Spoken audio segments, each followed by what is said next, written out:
You're tuned into RX Radio. Movement prescribed. Brought to you by Prescript.com.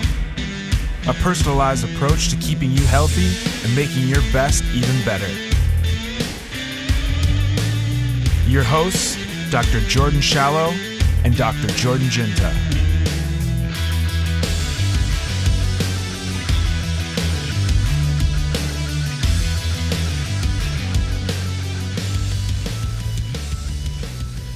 Do you mean the weekend as Saturday and Sunday? No, the artist. Oh. The weekend's hype as fuck. The weekend's Saturday. so good. I love Saturday and Sunday.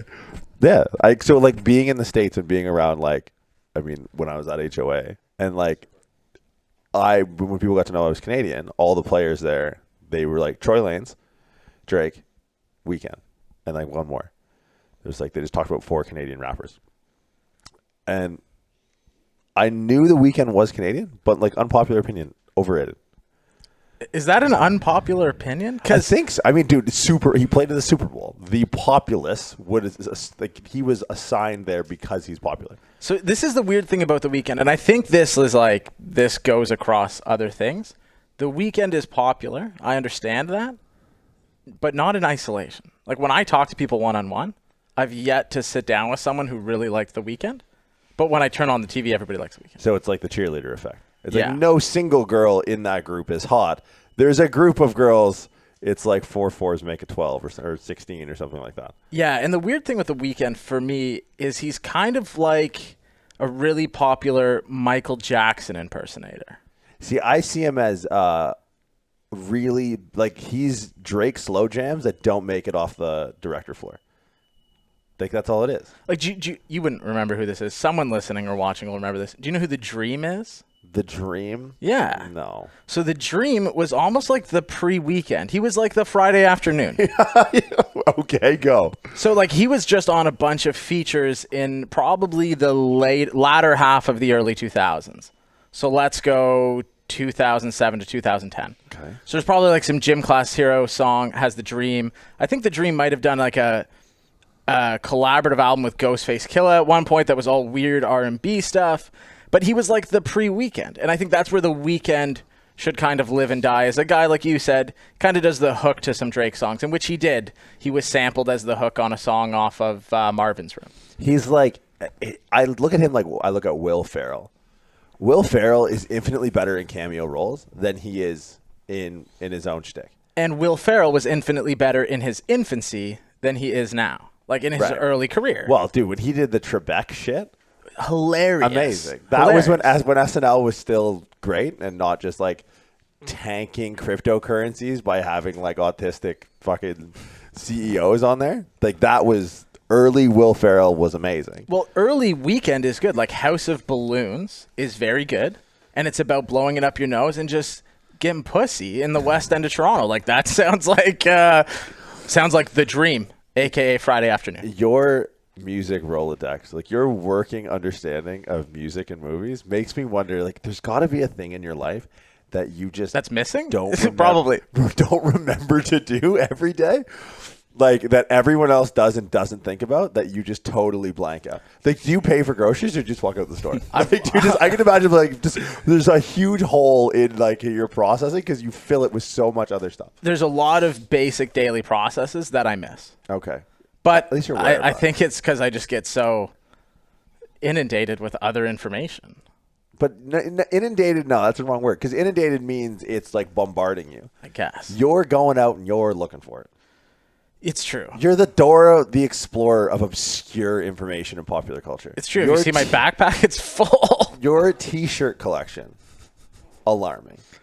Oh, yeah. Concerning. My bank account would say the same. It's another one of these. What was the one you had last week? Oh, it's Leo from Romeo plus Juliet, Baz Luhrmann. It's the fact that you know that many layers of detail deep on something that no one needs to know Classic movie. It was John terrible. Leguizamo. We watched that in high school. No, but it's so good. John Leguizamo, he's Tybalt. They all have sick desert eagles that are all crazy engraved. Yeah. The dude, No. Oh man, I wish I could remember his name right now, but the dude who's in Lost, he's also in Oz. He plays Mercutio. He does the wicked speech when he's dying on the beach. I just can't help but bandstand. think this is not what Shakespeare wanted. The entire time I watched that movie is like Shakespeare is somewhere like spinning in his grave. I don't know. I don't even know. Well, how would I know what Shakespeare wanted? But I knew he only wanted men to dress as women. So, I mean, what did he really want? You kind of hit the nail on the head with that then. Yeah, I don't know. Because every opinion you have is an unpopular opinion. Like, what's the guy's name? Chris, what the fuck's the guy's name? The Change My Mind guy. Oh, God. You know, he's like a comedian, and he's like... Sits at that table, right? He sits at the table and says, blah, blah, blah, blah, blah, change my mind. But isn't he like that super... I don't want to say super right-wing in case people that listen to this get offended by that. But I think he's like to the far right. Well, yeah, he does it like... if clickbait was a thing you could do in person. Yeah. Like, you could just aggro people for no reason, or the reason just to make them aggravated. That's what he does. I feel like my sign would be, don't change my mind. Yeah, but see, that in itself is the ultimate form of clickbait. No, it would say, don't talk to me. Yeah. Walk past me, please. But the problem with that is, and you know this, by now you should, that's like the reverse psychology play. Right? So like if you sat there now and like if you wanted to one up this guy, you would say, don't change my mind. And everyone would feel that much more inclined than they already do to slide in your DM or to sit down at this table and try and change your mind. Yeah. And to me, it's hilarious because you don't want anyone to. No. And you project that as like a sincere request of the general populace. And I sit back like just like waiting for it because I'm like, everyone's going to bug the shit out of him. Like the amount of birthday wishes you got from close friends on Instagram that were like, hey, go piss this guy off for his birthday because he's going to fucking hate it. Everyone's like, happy birthday. Dude, amazing. My thumb was worn out from having to like double tap, appreciate you, double tap, appreciate you, double tap, appreciate you. And honestly, I appreciate everybody for saying happy birthday. It's not that I don't. But don't do it again. Right. Yeah. You're the hardest person to celebrate with for probably because it's like you celebrate by just not like I just don't text you on a day where like most people the default would be like, oh, I have a birthday. I was like, I'm gonna give this guy a fucking break. I text him 365 days of the year. I'm gonna get 364. Like the time you went to Windsor and just like wanted some reprieve, and everyone was like, where are you going? Yeah. Why are you off Instagram? Is everything okay? It's amazing to me because it's just like it's quicksand. It's quicksand. Somebody messaged me last week and said, hey, man, I just wanted to check in and see how you are because you haven't been very active on Instagram.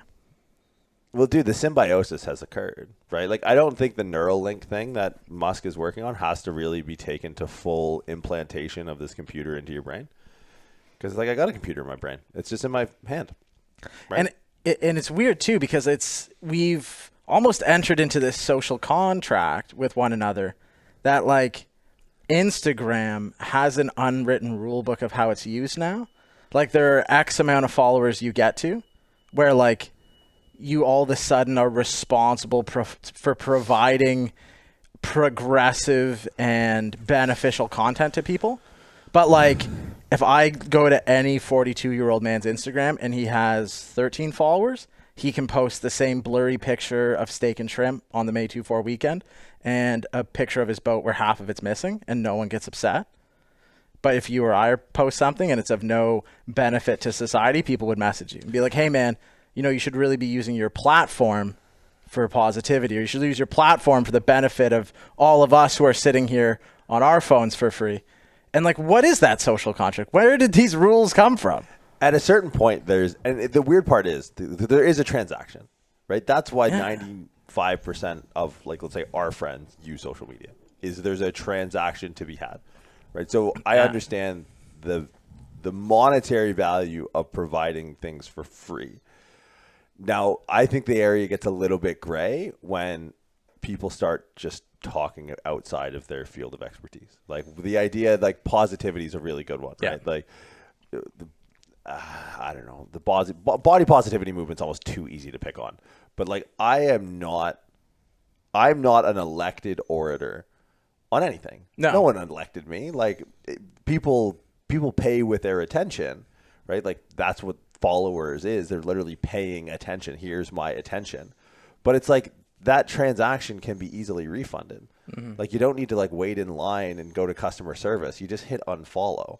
So it's always a weird one for me when people are projecting that onto you. Like, hey, use your platform. Or like we talked about this before, be better. Yeah. What?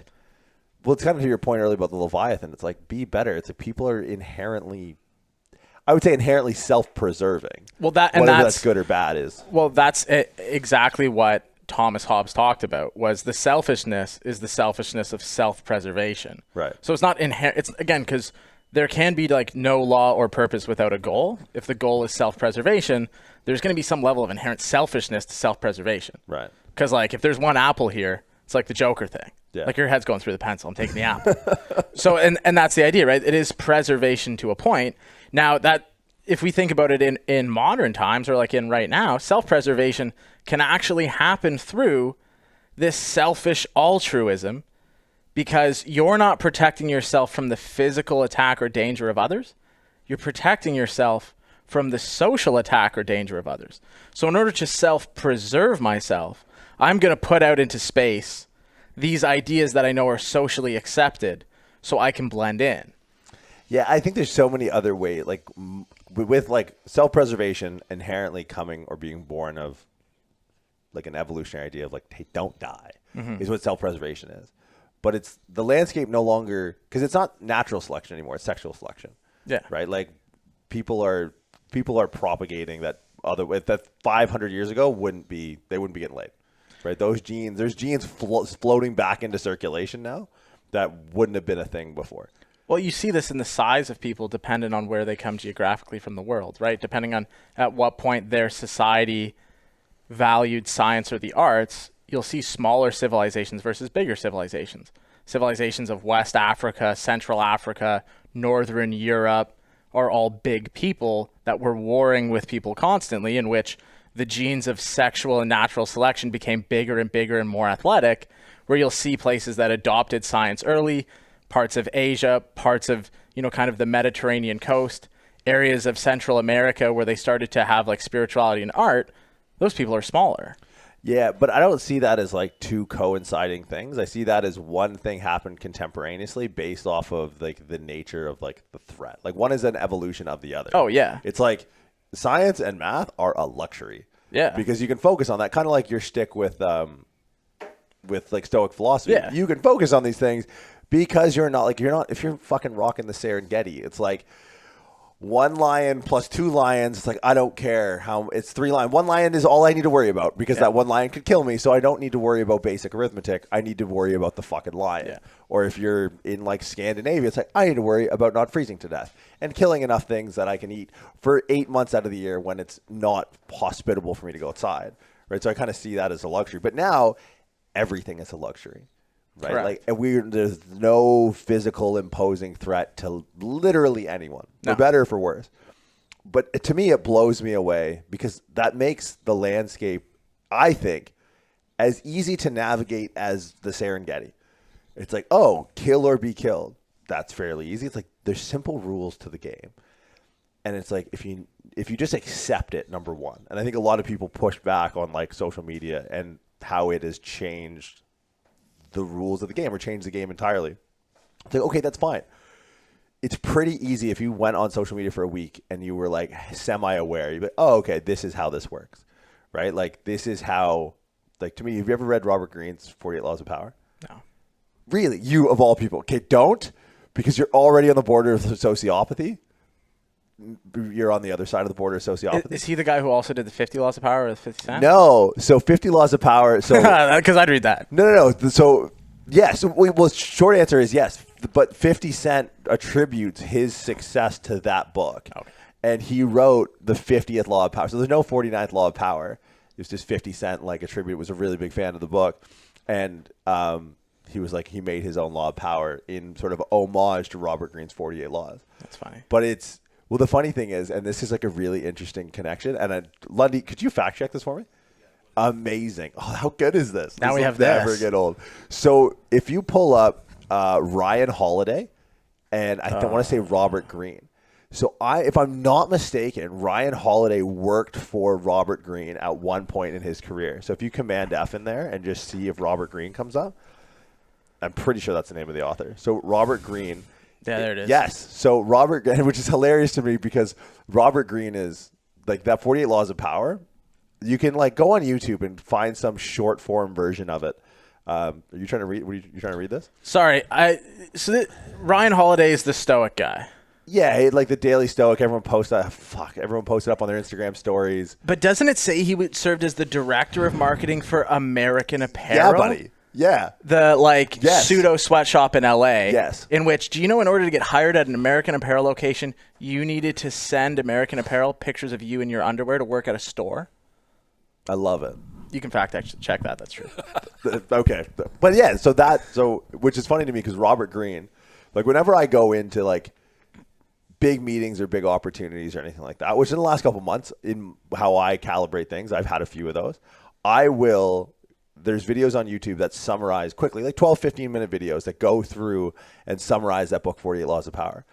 I will watch that and remind myself of and some are conflicting, like, some laws conflict with others, and it's up to your own discretion of how you like interpret your situation and how to use this book. But I find it so hilarious to me that the most useful book most useful book in my life is this 48 Laws of Power. And it's written by a guy whose mentee writes your least favorite books of all time. Yeah. It's just so funny. But that, to me, 48 Laws of Power is like, it's the rules of the game. Like, here's how leverage works.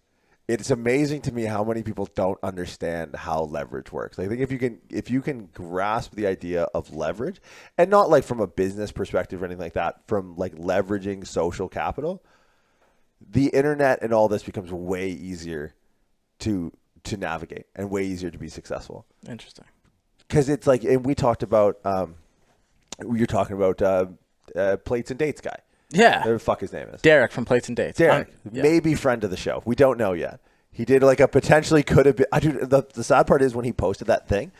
So he did a recap video of my video on Schultz's podcast, and I saw it before I went to bed last night, and I literally lost sleep over it.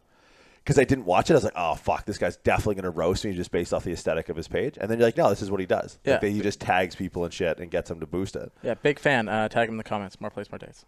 Yeah, let's get him on the show. Yeah. But anyways, it's like, here's a guy who seems like he gets it. Oh, he understands. Like understanding leverage. And YouTube seems to be like an echo chamber. Yeah. For this idea of like, I'm just going to construct fake and or real beef, but the algorithm is going to positively impact both people involved to the point where any negative shit that's said will actually kind of be nullified based off of the positive outcome of whatever debate or dispute they have.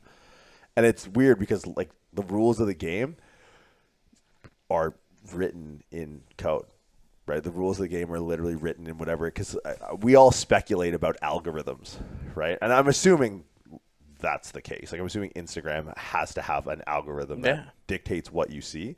But it's crazy now that like in like a Hunger Games fashion, like where the rules of the game before were like, don't die. At least don't die before you can reproduce. Go. Well, I don't think those rules have changed. I think the reality or environment in which you live in has changed. The rules are the same. It's the idea of like physical versus philosophical death, right? Or let's not call it philosophical because I don't really think it is. But I don't think it's that deep, but it's social death. If you cease to be current, if you cease to be popular, if you cease to toe a party line that places you in an algorithm, you effectively die in the social world, right? And that's where I think people lose sight of the idea that all currency is worth zero. Like the money in your wallet right now has actual zero value if society deems it's not valuable. Right. So like we take that value into social media and you have X social value. We could do a equation based on your followers and your engagement. We could actually monetize it if you wanted to. It just give you a number, right? A placeholder in the social society. People enter into that, dislike it for whatever reason, usually because they're not good at it. Remember, like people who have a negative opinion of something are usually people who sit outside of being successful within those rules. Right. But they choose not to exit it to where that has low value. If you don't like social media, you don't like what I do, like you said, unfollow. Better yet, don't use social media. Right. But you've assigned it a value. Like if before the internet existed, I felt I didn't like the way a society was run and I didn't see value in the social contract or construct of that society, I could very well learn to fend for myself and go into the woods. And I could live alone as this, lonely person in the woods, and I'd be fine, right? This hermit. Right. but we've chosen to remain in society despite that. So if you don't like social media, it has no value to you, leave. But I want to know why people remain. People go, I'd like to stay in touch with people. People have phones. Yeah. You can call them. You know your best friends. I think it's replacing religion. And what did religion inherently replace? Well, I think religion was always seen as the opiate of the masses, right? Like I think religion clearly has an evolutionary utility to it. Why did these stories propagate for so long? And I feel like with pagan religions that came before Christianity, it was like they were just trying to work out a few of the kinks. It's like, yeah, there's so many references to like a Christmas-like celebration, and there's so many references to like a Jesus-like figure. But it's like, yeah, maybe we like told the story wrong in one of these, and people are like, it's kind of like a sticking point. But I think entertainment is the new opiate for the masses. Like I've watched people go through TikTok and them laughing to just literal nonsense. Like it makes me, I don't like using the word, but it literally makes me retarded when I watch someone watch TikTok, let alone I can't go. I think my girl made me one. I don't know if I've done anything with it. I can't. I feel so fucking old. It's unbelievable. But in the same way, I used to go to church as a kid, and I remember watching these St. Aidan's. That was like close to where Tank used to live, Westminster and Wyandotte. I used to go to church. My parents, it was a Bill Burr thing. You know, my parents used God as a babysitter. Right. Once I had hockey on Sunday mornings, it was out. But I literally remember we'd sit up in the rafters because we were always fucking late. And you'd watch people, like older people usually, and like they'd be singing some hymn or something like that. And I literally remember my mom still laughs at me for the story because there's one lady who had her hand up and she was like just sort of swinging it back and forth, and her eyes were closed and all this stuff. And I mean, it's a complete fabrication. Like, I'm glad that it made her feel better. And I literally like, and this is how spurgies I was as a kid.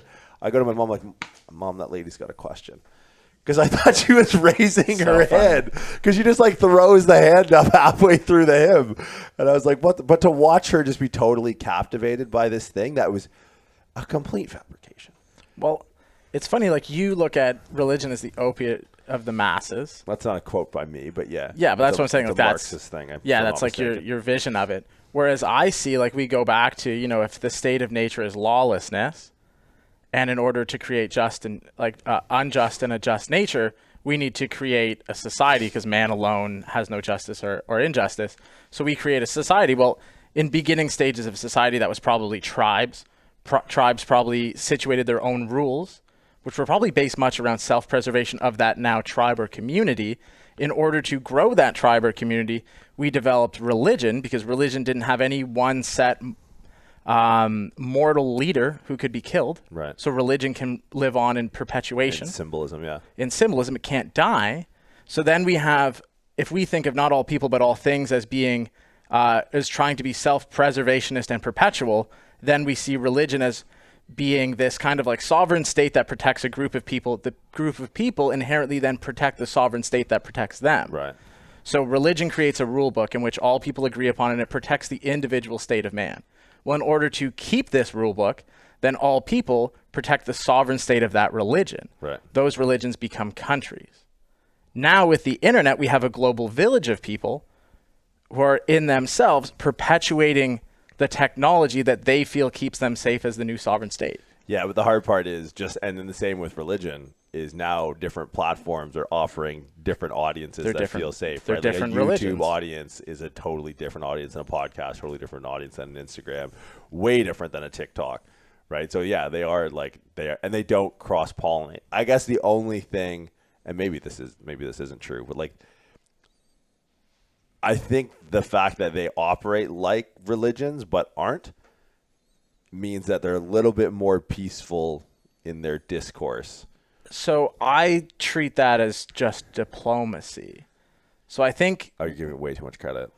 No, but I think that's what it is. It's diplomacy between platforms, right? Like this platform is going to aid in the other platform rather than be competitors with one another. We are going to benefit off of each other and keep ourselves safe. So if the Quran had a Bible API, they could just plug in. It'd probably be way more compatible. Well, that's Christendom. Yeah. All Christianity in and of itself is is against one another, but Christianity against other religions is tied together. Yeah. Right? It's like the city-states of Greece.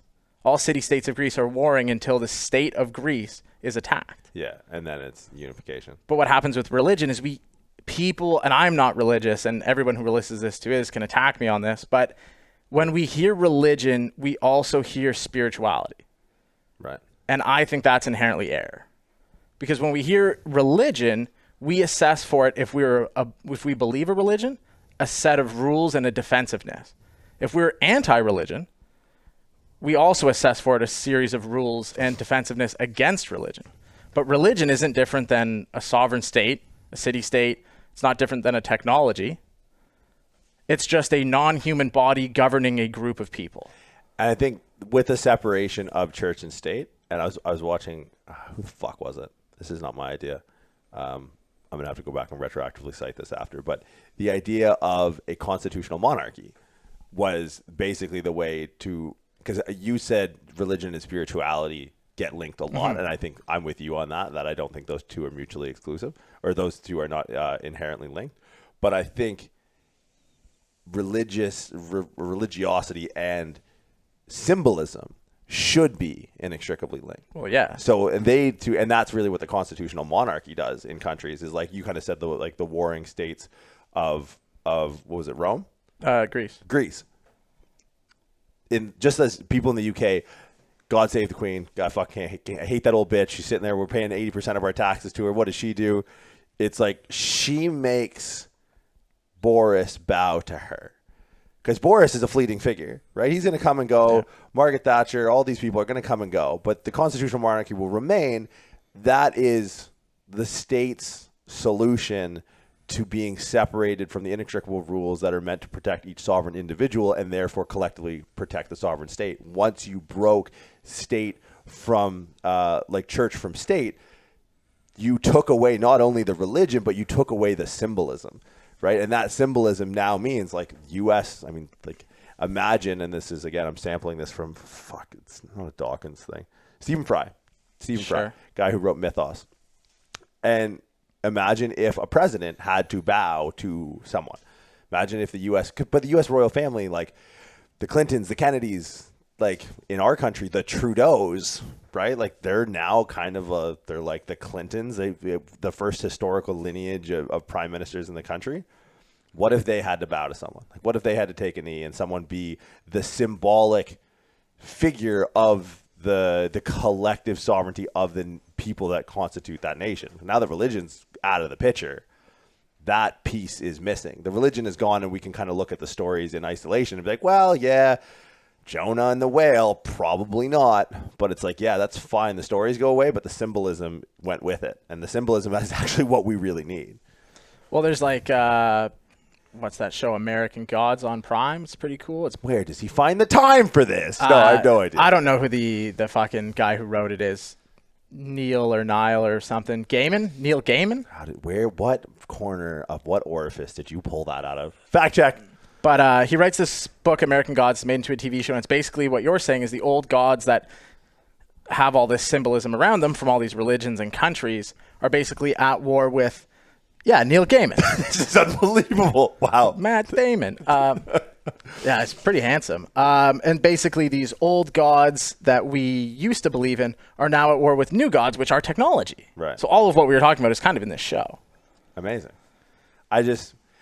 I think if people saw it for what it was, it would be much easier to navigate. I think we just get lost in these ideas, right? We get lost in, like you said, religion and symbolism. We get lost in government. We get lost in technology, in sports teams, in figureheads of things. But again, all they are is more often than not, usually someone who is not human or something that is not human that can govern a people. Therefore, it can't die. So we can believe in it more as it is perpetual. What rung of the Maslow's hierarchy does community and belonging come in? It isn't.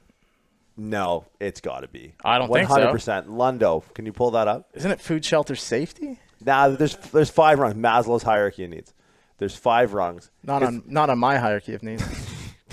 Caffeine, sleep it's- obscure movies. It's right in the middle, just like a good. So, but here's it's the weakest one. It's like every essay. It's not. right in the Fuck middle. Fuck off. It's not. This is what I've been saying since the jump, and not on this episode, but for years. It's like we've knocked off the bottom two. That's why social media comes in at like this meta figure. I stopped looking at this at safety and needs. Right, but that's exactly where the rest of society starts, you crazy fuck.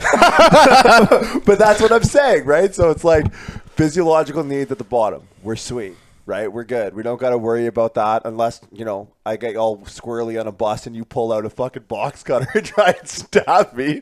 Safety needs, again, I feel pretty safe when I'm not around you. Lundy's makes it a wash. But I think this is where we're at. I could say right now the 2021 hierarchy of needs is going to start at that belonging and love needs, right? The relationship, the friend, the network effect. Like that's where we're starting. So people see this now as severe as people on the Serengeti saw the teeth of the lion, like, oh fuck, need to avoid that. That's the new consequence, right? We're recalibrating from a base of a pyramid that's so much higher up than where we were. And I think that's why social media has reigned to be this, like just like the old lady raising her hand in church or whatever the fuck she was doing, like watching these kids just mindlessly fuck off into TikTok. And it's like they can affect that. And dude, I'm to blame. Or I'm equally as guilty of this. When I saw that fucking more plates, more dates, and I saw the thumbnail caption of my dumb face next to Schultz's dumb face on a Photoshop picture of Schultz all diesel, I was like, well, this is it.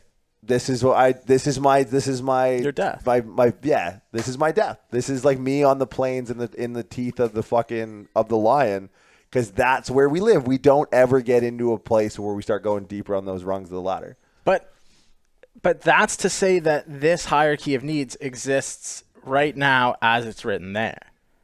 So you're saying you're trying to be modern Maslow? Go. Killian, Hamilton, make the pyramid. No, it's what you said is you're saying we're starting the pyramid in the middle? Right. But you're anticipating there's an iceberg below it that we could go to. Oh, it's common. No, but it doesn't. Because that's to think that technology can remain and doesn't become obsolete. This is technology. There's an obsolete nature to all technology. But the obsolescence is planned. Not always. Dude, I worked at Apple like 8 years ago. I had a guy, because I fucking love the iPod Nano touchscreen. The one that clipped, but it also had like the LCD screen so you could actually see, before they just went to the ones where you had to blindly just sort of click. This guy, so yeah, maybe 6-7 years ago, I was like, because I would go, every city I would go to, I would order them off of Kijiji or whatever I could find. They wouldn't last long because they've been around for so long. But I'd love to have them train. I could just clip and then I could see this. Anyways, I went to this guy. So I was working at Apple. One of my patients was a hardware designer for iPod. It's like, look, man, you got any of these kicking around? Like in a drawer somewhere? I'd love to have one. And he's like, no, like we got rid of all of them. Like whatever. It's a 5th generation, if I'm not mistaken. I was like, why? He's like, because we knew then that we were making the Apple Watch. Do you remember what grade we were in when that came out? I remember buying so here's a story for you. I bought one off of Kijiji when I came home from grad school, and it was in Windsor. I was visiting my parents. It was my first 3 quarters there, so it was like Christmas. I was about to fly back, and mine had broke. So I'm like, oh, go to Kijiji and find one. It's Windsor. Everyone's got a bunch of old shit kicking around. Found one. Remember Josh Marchand? The guy who's like 6'8". Yeah, the tall fucker. Yeah, we had this kid who was like, he made Lundy look small. He was like 6'8", 350, 360. Couldn't do anything, though. No, Couldn't but move remember his he hands. walked through the plain glass? So we had 2 double doors. We had 2 double doors at the front of Hetherington School. And then in between was like the reinforced steel mesh pane glass. And people were like coming in and out of these doors. And he must have thought, look at these morons. There's a clear door in the middle. And he just walked through this plain glass door. Anyways, I looked one up. I said, hey, I'll meet you at Tim Hortons. And then showing up at Tim Hortons was this guy, Josh Marchand. And he brought me this little iPod Nano. I was like, oh, dope. Hey, man, like, how you been? Haven't seen you since high school. I go to plug it into my computer when I'm on the plane. It was my boss's from the gym. It was literally Brooke Ukranik's iPod. Anyways, a Windsor story aside. But even then, that came out when I was in high school, early high school, 9th grade, 2004, 5. They knew then that they were making the Apple Watch almost a decade later. So I would say that's the difference, is the obsolescence is planned. But I don't think the obsolescence of all technology is planned.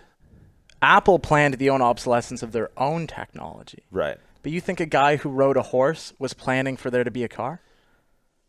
I think those are false equivalencies. That's technology. Yeah, but he doesn't have a monetary interest in the production of the horse. You think the guy who builds a carriage plans for the car? I don't think so. But do you think the guy who made the Model T plans for The Tesla? Doubt it.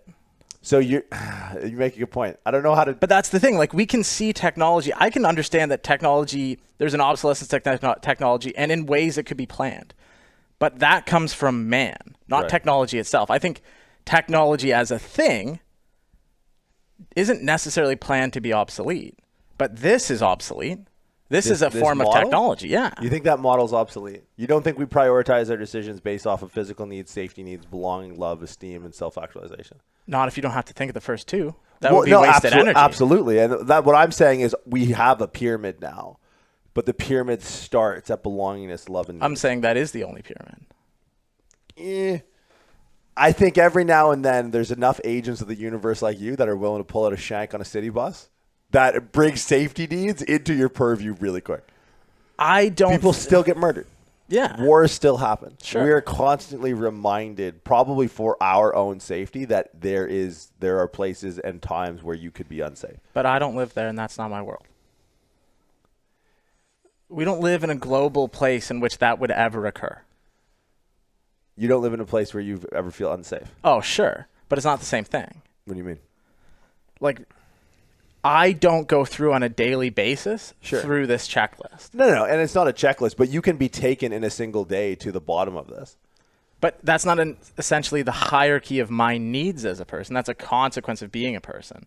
But my hierarchy of needs nowadays, well, not mine, but I mean people's, starts at belonging, love, and needs. Why? Because there are so many people that are unfit, that do not eat properly, that do not do things that make them stronger in society, that there's no possible way at any given time do they think of the first two. But you're conflating the issue between you as an individual and now society. Like, you can absolutely find yourself in a situation where you feel like security and safety are like something that you're thinking about. But I think when we look at this chart, I think it's meant to be these are things you check off on the way. Yeah. And I don't think people check those off on the way. You think they just take for granted the fact that they are hovering in the middle Correct. of this? Yeah, I would agree to that. I would agree. But I think for me, there's always, and whether it's through travel or, you know, whether it's purposely putting myself in a situation where it's like, I think it's good. And this is why I think a lot of people get so, to maybe your point earlier, like, I think that why the opt-in and the hyperinflation of social currency on platforms that people find negatively impacting, I think it helps them start to touch some of these bottom things, because they can't touch these safety needs or physiological needs from a physical standpoint. No. But they can feel like what I felt in like the philosophical death of your digital avatar online. Right. So I think that might fill the need where it's like, yeah, you gotta know what neighborhoods to go to kind of put your safety at risk. Right. Especially go ahead. So all I was going to say is I think if we had any kind of pyramid, the pyramid would be these categories, but flipped, starting at whatever that belongingness and love and needs thing is. Right. And it actually ascends to wants. Because I think we live in a society where I'm not saying those two rungs don't exist. Right. I think they're at the top and they become voyeuristic wants. Right. People put themselves into a position to feel the necessity of those things. I'm going to travel somewhere where it's tough to be. I'm going to climb a really big mountain because it's tough. Yeah. I'm going to go to a bad neighborhood. I'm going to subsist on less food. I'm going to make my existence harsh. It's a want. Maybe the voyeurism is actually outside this pyramid altogether. Maybe we're not even in the pyramid. Maybe we're sitting on the sidelines picking what level we get to go to. I think this pyramid's dumb. Really? Because I think it has, to me, helps explain people's motivations. Achieving one's potential? What does that mean? And that's a luxury to me. Okay. What is prestige? Legacy. What is that? Legacy would be how you remember it after you're dead. Like after you're dead. Prestige would be like ascending to some level of you have something and you value it because other people value it. You know what's funny about legacy? No one thinks about you when you're dead. But are you just speaking of that because no one, like you don't think about anyone that has died? I don't think anybody thinks about anybody that's died. Well, I think that's not true because you've sat here and talked and cited books from people who have passed this 500 years. Yeah, that's a fucking legacy. Because I read their book. Yeah, amazing. But that is still an homage to them as a person. I don't think so. It's an homage to their work. And think about anybody But dude, when you're good at something, you are your work. That's when people are really good at something. No one, maybe Michael Jordan has a green thumb. Maybe he's got a begonia garden and tulips that you wouldn't. But no, he's a fucking basketball player. He's the GOAT, right? So I think if for those people who aspire to be really good at something, and legacy is like, yeah, your kids will remember you if you're nice to them, and you maybe might name their grandkids' middle name after you, and that's it for legacy. But I always think about it like you don't think about anybody every day. Like someone dies. You think about them in the moment they die, maybe the week following their death, maybe when you do something that reminds you of them, right. But you do not think of them as a person in the idea that something has left your life until it's situational.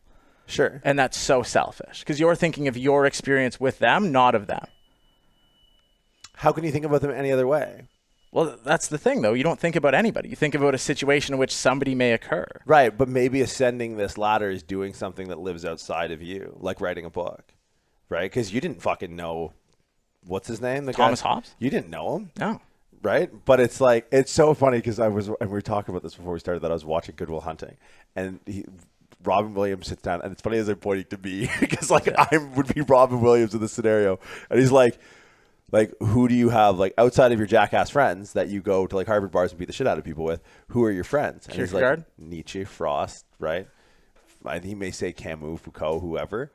And he's like, yeah, but all of them are dead. But he believes that he has a relationship with them based off the fact that those people ascended to the top and built something akin to a legacy. See, but when I read it, I don't think that. When I read it, I go, yeah, I agree. This guy agrees with me. No. You agree with him, motherfucker. No, I don't. He came 500 years before you. You agree with him. But I thought of that before I read the book. Okay. I'm not taking this as like I'm so smart, but I'm just going, when I read a book, I'm like, oh man, okay. Not just me. Yeah. But I'm never like, oh fuck, I'm going to read more of his books because it's so enlightening. But you've done that in the past. You've read more books of people that you either tend to agree with or you like their train of thought. Yeah. Right? Like, I don't know. You don't read many Brené Brown books. Yeah, but I don't read things like people read things and then they legacy this person. They idolize this person. They go, Thomas Hobbes had such great ideas. Okay. I don't think that. I just go, there's another guy like me. Okay. Yeah. But yeah. Like, who the fuck is Robert Greene? Get him on the podcast. He's just some guy who had some ideas that probably weren't his. You read his book. He basically made a table of contents of other people's ideas. And now he's Robert Greene. He's got all these laws. But hey, let's look at what's his name? The artist started branding. You told me this story. Melted Clocks. Oh, Salvador Dali. Salvador Dali. Yeah. Right? That's literally what he did. He just wrote his name on old chairs. Right. Sick. But it's like the curation process of that is, what do we do for a living? I don't know. That's a fair point. Fair point. What do we do? But it's like the curation is still worth something. Is it? This absolutely, because you know how many people probably thought the way he thought and you thought, but couldn't think enough about it to synthesize it into words. But it's weird because I don't take that on in any kind of way. What do you mean? Take that like on I'll give people credit for them having said something, right? But I don't place a value above society on some guy for writing some book. But we do. Well, because I just don't care. So maybe you don't need it put into words if you understand the essence of the idea. But I think a lot of people need that synthesis process of taking an idea that's existed long predating him, right? An idea that we had that long predates us. But there's a value in being able to bring that to people who wouldn't otherwise be able to grasp the concept in even any form, not even in its entirety, in any form, if they didn't have the condensed, concentrated, synthesized paragraph or book or soundbite. I think that's an inherent value. I think when people read a book and they respect the process, like you just said, they ignore what they were probably doing at the same time that was vital for their own self-preservation and how valuable that truly was. But at this point, what's valuable in our self-preservation is starting at that green rung of the ladder. And that's right? lame. But it's like, dude, you play in this game too. Like, this is your Serengeti too. Like, Yeah. you know, you talk about a guy just fucking off into the woods. It's like, you still fuck off into your shoebox in the sky. Yeah. But is that the digital age equivalent of, like, fucking off into the woods?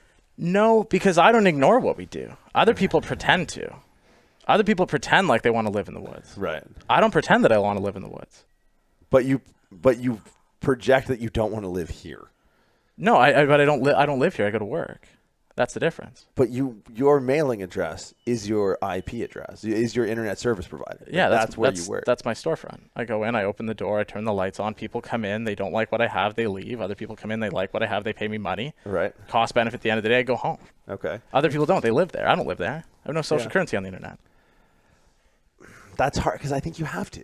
No, I don't. Yes, you do. No, I don't. You absolutely fucking do have social currency on the internet. No, Killian.Hamilton does. Oh, my God. Okay, so you've externalized your work avatar to something Because entirely... I just could care less about anybody on the internet. Right, but if your job is inextricably linked to it, and then it allows you to do the things that you do care about. Yes. Right, because like I look at it like you ever go to a casino, the first thing you do is you go to the table, you drop your cash down, and they give you these things that you've never seen before. So you don't give a fuck if you lose.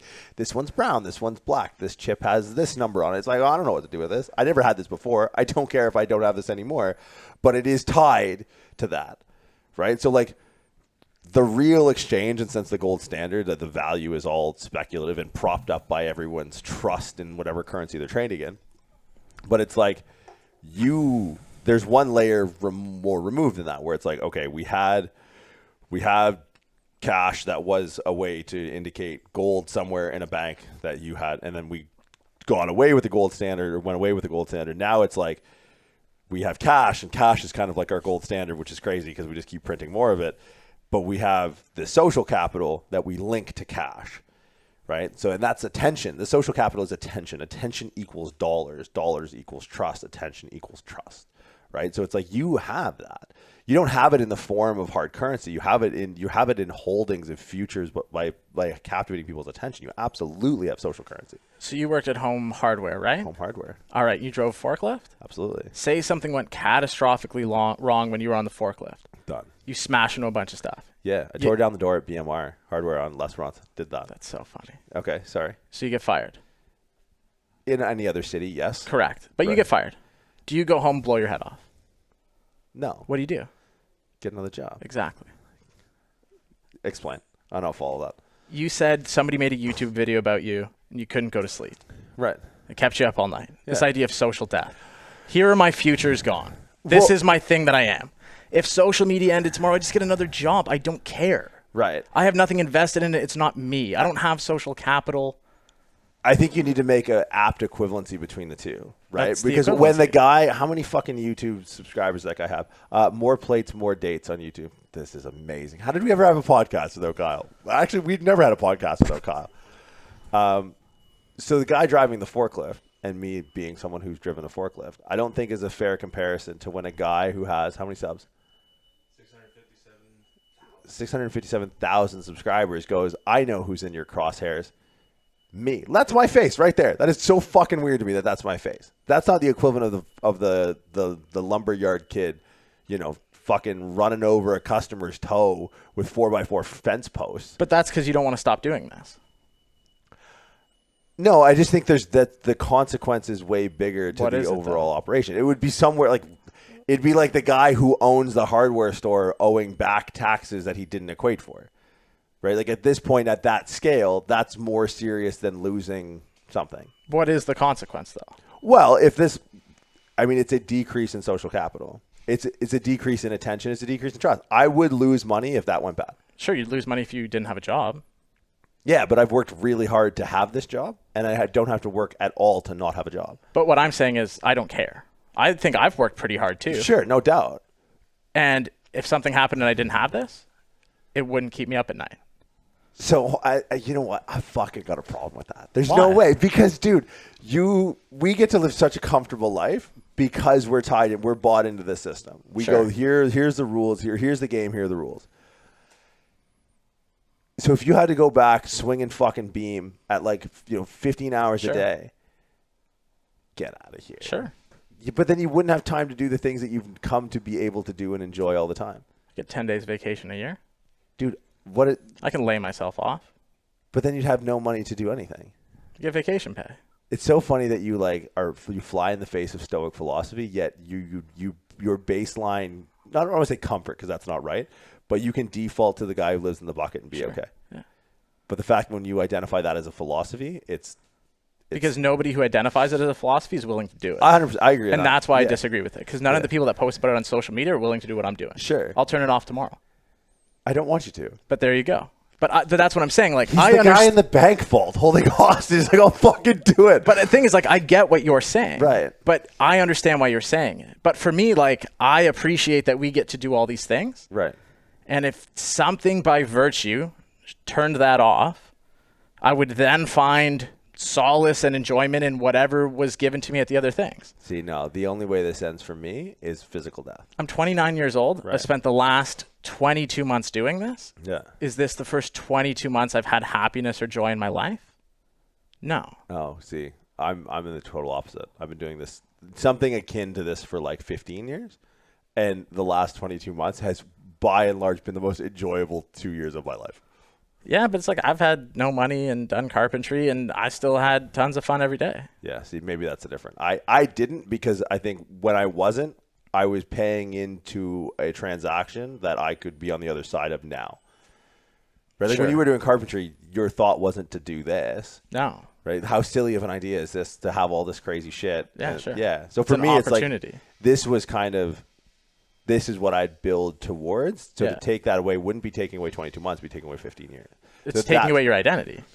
To a certain degree. Yeah. But it's like I dictate the terms of my identity. And I Yeah, think but that's you a- spent 15 years doing it. So something inexplicably linked between what you do and who you are. Right, but I think that's the difference between having a job and a vocation. Like this is a vocation for me that just happens to pay me money. All things are jobs to me. That's so crazy. Everything's a job when you don't want to do it one day.